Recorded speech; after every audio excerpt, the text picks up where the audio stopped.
കൃഷ്ണ. എല്ലാവർക്കും മാധവത്തിലേക്ക് സ്വാഗതം. ഏകാദശിയാണ് വരാൻ പോകുന്നത്.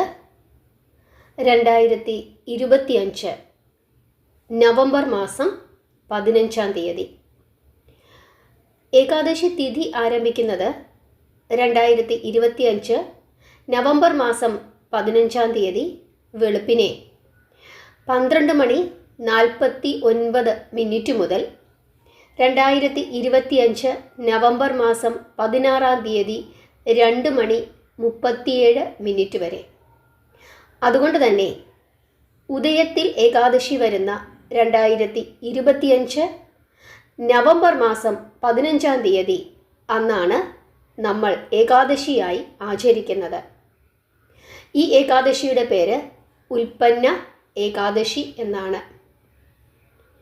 ഏകാദശികൾ എന്തിനു വേണ്ടിയിട്ടാണ് ഓരോ ഹൈന്ദവ വിശ്വാസികളും ആചരിക്കേണ്ടത്, അനുഷ്ഠിക്കേണ്ടത്? ഹിന്ദുമത വിശ്വാസികളെ സംബന്ധിച്ചിടത്തോളം നമ്മുടെയെല്ലാം പരമമായ ലക്ഷ്യം എന്ന് പറയുന്നത് മോക്ഷമാണ്. അതായത് ഭഗവാനിലേക്ക് ചേരുക. ഇനിയൊരു ജന്മം അത് വേണ്ട.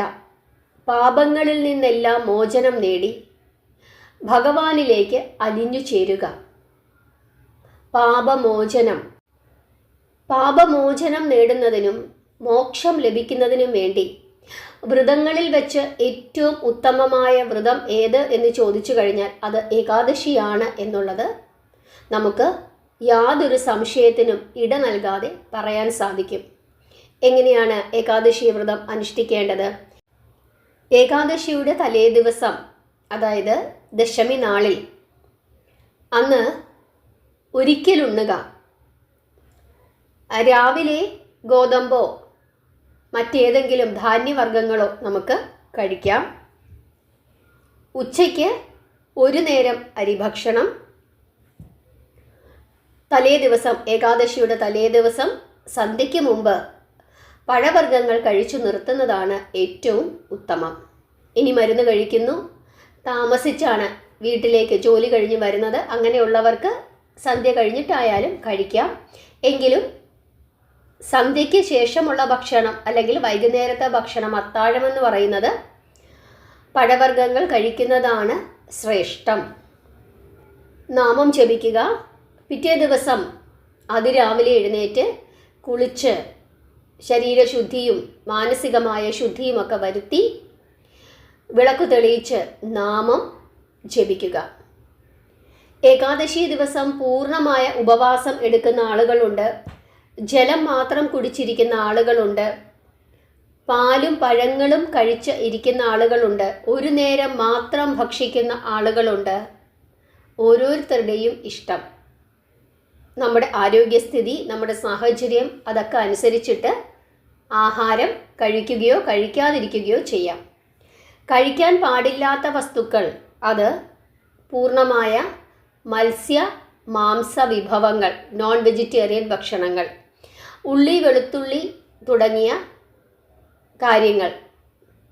കഴിക്കാൻ സാധിക്കുന്നത് പഴങ്ങൾ, പാലുൽപ്പന്നങ്ങൾ, അതായത് തൈര്, മോര്, പനീർ, നെയ്യ്, ഇങ്ങനെയുള്ള സാധനങ്ങളെല്ലാം കഴിക്കാം. പച്ചക്കറികൾ ധാരാളമായി കഴിക്കാം. കിഴങ്ങ് വർഗ്ഗങ്ങൾ, മണ്ണിനടിയിൽ വളരുന്ന കിഴങ്ങ് വർഗ്ഗങ്ങൾ കഴിക്കാം. ചവ്വരി, സാബുദന കഴിക്കാം. സാബുദന പാലിൽ കാച്ചി, ചവ്വരി പാലിൽ കാച്ചി കഴിക്കാം. പഴവർഗ്ഗങ്ങൾ കഴിക്കാം. നിലക്കടല അല്ലെങ്കിൽ കപ്പലണ്ടി കഴിക്കാം. ഇങ്ങനെയുള്ള കാര്യങ്ങളൊക്കെ നമുക്ക് അന്നേ ദിവസം കഴിക്കാവുന്നതാണ്. പക്ഷേ ഒരു തരത്തിലുള്ള ധാന്യവർഗ്ഗങ്ങളും കഴിച്ചുകൂടാ. അതായത് അരി, റാഗി, തിന, ഗോതമ്പ്, ബാർലി, ഓട്സ്, ഇങ്ങനെയുള്ള ഒരു തരത്തിലുള്ള ധാന്യവർഗ്ഗങ്ങളും നമ്മൾ ഏകാദശി ദിവസങ്ങളിൽ ഉപയോഗിക്കാറില്ല. ഏകാദശി ദിവസം പൂർണ്ണമായ പ്രാർത്ഥനയിലിരിക്കുക.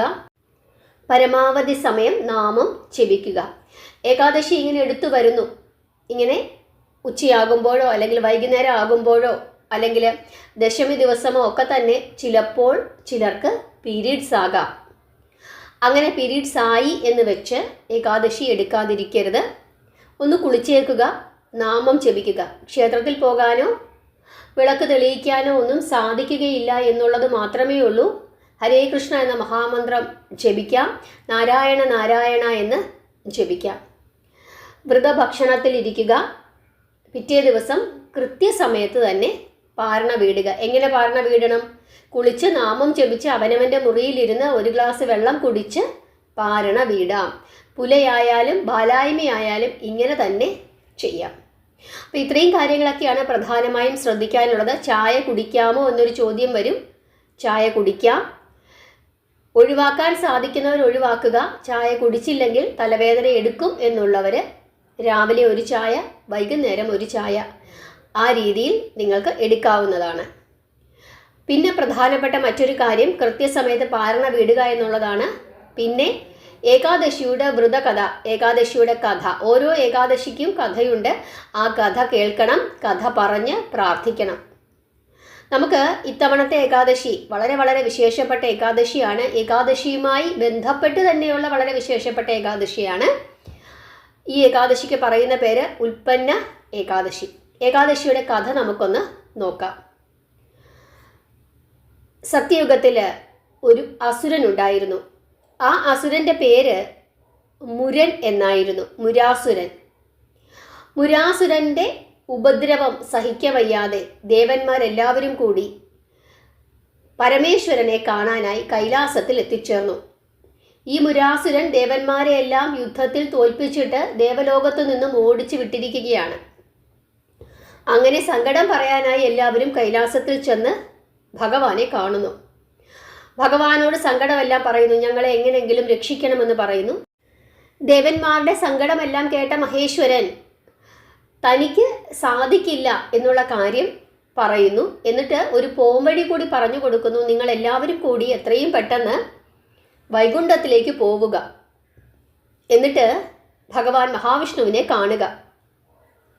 മധുകൈടഭന്മാരെ വധിച്ച ദേവനാണ് മഹാവിഷ്ണു. അതുകൊണ്ട് തന്നെ നിങ്ങൾക്ക് ഒരു സമാധാനം ഭഗവാൻ ഉണ്ടാക്കി തരും എന്ന് മഹേശ്വരൻ ഈ ദേവന്മാരോട് പറയുന്നു. അങ്ങനെ ദേവന്മാരെല്ലാവരും കൂടി വൈകുണ്ഠത്തിലെത്തുന്നു. എന്നിട്ട് മഹാവിഷ്ണുവിനെ സ്തുതിക്കുന്നു. മഹാവിഷ്ണുവിനോട് സങ്കടങ്ങളെല്ലാം പറയുന്നു. ഉടൻ തന്നെ മഹാവിഷ്ണു ആരാണ് നിങ്ങളെ ഉപദ്രവിക്കുന്നത് എന്നുള്ള കാര്യമൊക്കെ ചോദിക്കുന്നു. അസുരനെ പറ്റിയിട്ടുള്ള സകല വിവരങ്ങളും ദേവേന്ദ്രൻ മഹാവിഷ്ണുവിന് പറഞ്ഞു കൊടുക്കുന്നു. രക്ഷിക്കണമെന്ന് അപേക്ഷിക്കുന്നു. അങ്ങനെ ഈ ദേവന്മാരുടെ സങ്കടമെല്ലാം കേട്ട മഹാവിഷ്ണു എങ്ങനെയെങ്കിലും ദേവന്മാരെ രക്ഷിക്കണം എന്നുള്ള നിശ്ചയത്തോടു കൂടി മുരാസുരൻ്റെ അടുത്തേക്ക് പോകുന്നു. അങ്ങനെ മുരാസുരനെ യുദ്ധത്തിന് വിളിക്കുന്നു. അങ്ങനെ രണ്ടുപേരും തമ്മിൽ വലിയ യുദ്ധമാണ്. മഹാവിഷ്ണു അയച്ച ആയുധങ്ങളെല്ലാം തന്നെ മുരാസുരന് ഒരു പൂ പോലെയായിരുന്നു. മുരാസുരൻ്റെ ശരീരത്തിൽ മഹാവിഷ്ണു അയക്കുന്ന ആയുധങ്ങൾ കൊള്ളുമ്പോൾ മുരാസുരന് ഒരു പൂ വന്നു വീഴുന്ന അത്ര മാത്രമേ വേദന അനുഭവപ്പെട്ടുള്ളൂ. ഒരു തരത്തിലും മുരാസുരനെ വധിക്കുവാൻ മഹാവിഷ്ണുവിന് കഴിഞ്ഞില്ല. അങ്ങനെ ആയുധങ്ങളെല്ലാം മഹാവിഷ്ണുവിൻ്റെ കയ്യിൽ നിന്നും തീർന്നു. അവസാനം ഇവർ തമ്മിൽ ഗുസ്തിയായി, ദ്വന്ദ്വയുദ്ധമായി.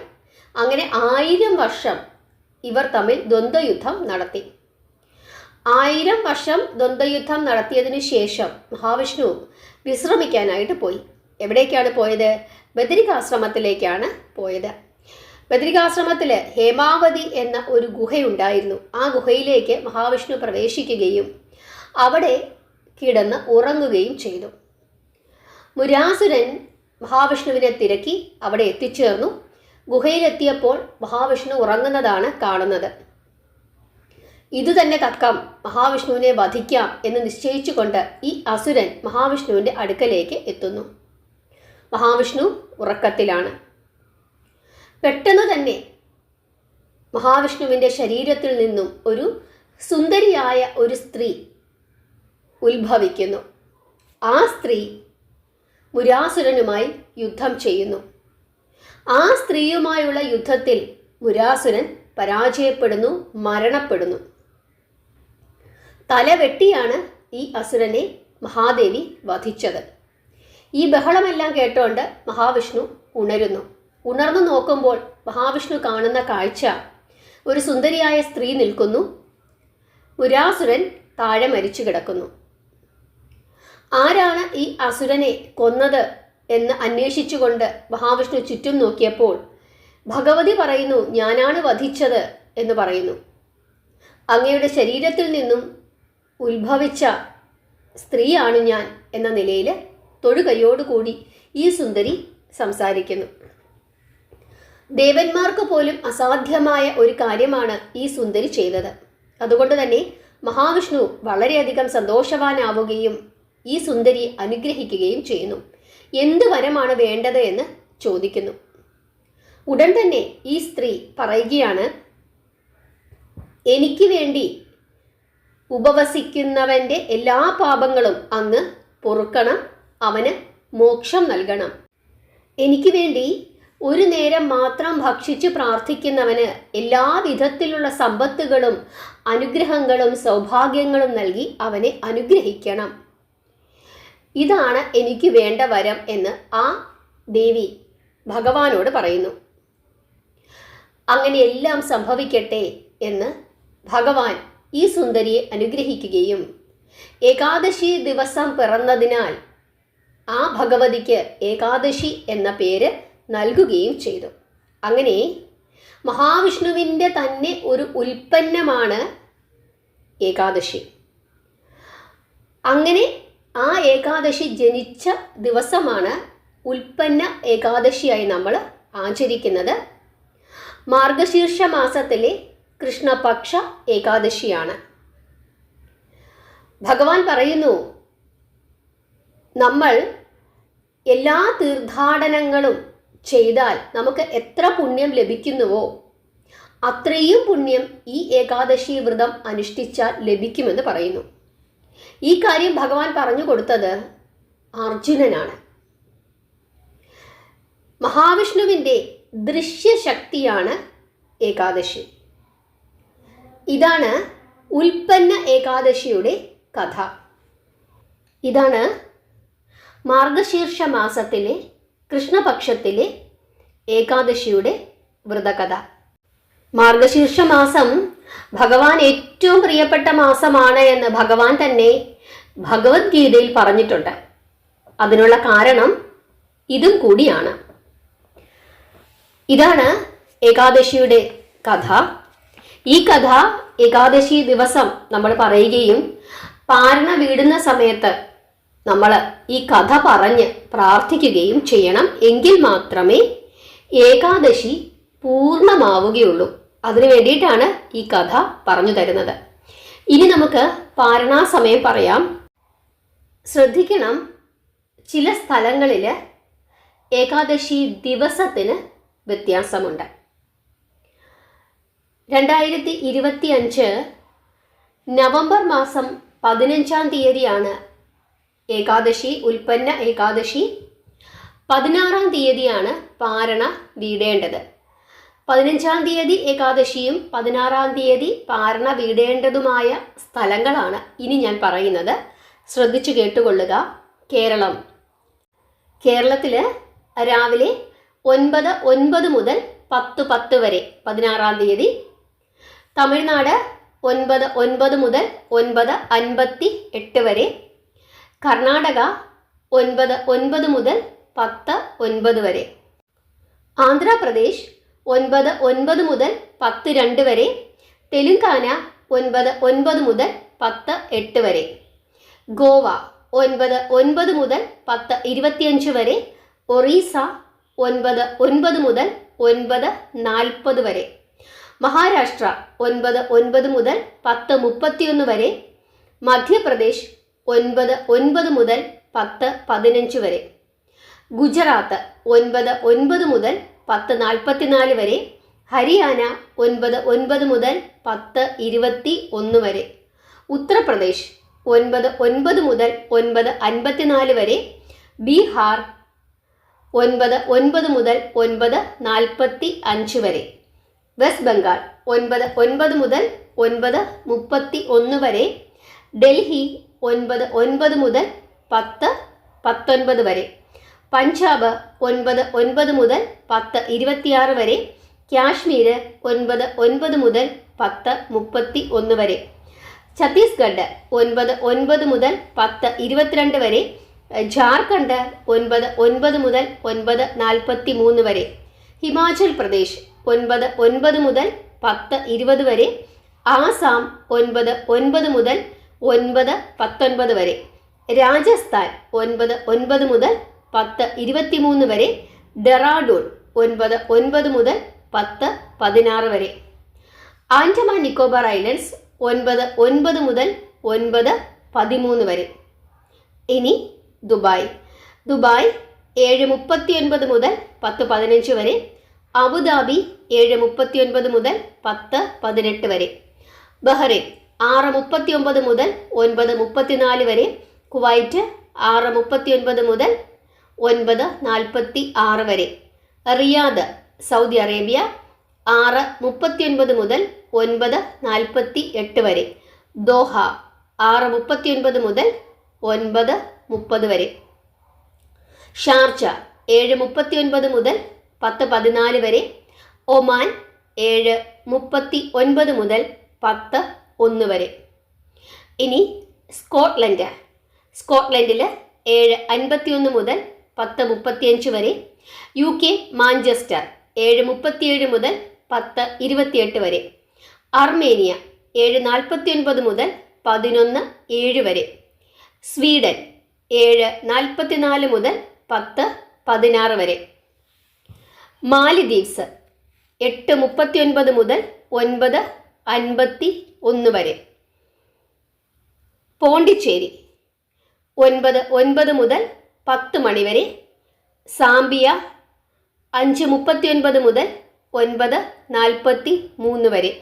ഇസ്രായേൽ 6:08 മുതൽ 9:39 വരെ. സൗത്ത് ആഫ്രിക്ക 5:39 മുതൽ 10:12 വരെ. ജോർജിയ 7:51 മുതൽ 11:07 വരെ. അയർലൻഡ് 7:52 മുതൽ 10:44 വരെ. ഉഗാണ്ട 6:39 മുതൽ 10:33 വരെ. അമേരിക്ക ന്യൂയോർക്ക് 6:44 മുതൽ 10:02 വരെ. കാനഡ 7:03 മുതൽ 10:13 വരെ. വാൻകോവർ 7:25 മുതൽ 10:26 വരെ. ജോർദാൻ 7:06 മുതൽ 10:36 വരെ. മാൾട്ട 7:21 മുതൽ 10:24 വരെ.